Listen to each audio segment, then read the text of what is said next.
Și haideți să vorbim un pic despre redimensionare.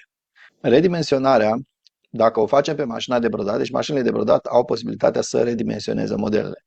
Dar că trebuie să ținem cont de următorul lucru. Mașina de brodat, așa cum am spus și într-un video trecut, nu citește forme. Ea citește împunsături. În momentul în care noi am modificat dimensiunea broderiei, numărul de împunsături rămâne același. Mașina nu știe unde să genereze mai multe împunsături. Pentru că, repet, ea nu vede forme, ea vede locul în care trebuie să împungă.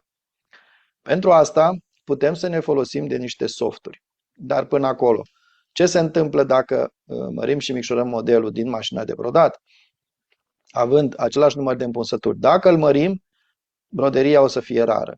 Dacă îl micșorăm, broderia o să fie foarte deasă. Și o să avem variantele în care broderia, dacă o mărim foarte tare, nu acoperă bine, nu arată bine. Dacă o micșorăm foarte tare, e atât de deasă încât mașina nu coase sau împunge în același loc, ne face nod de desubt, ne rupe țesătura.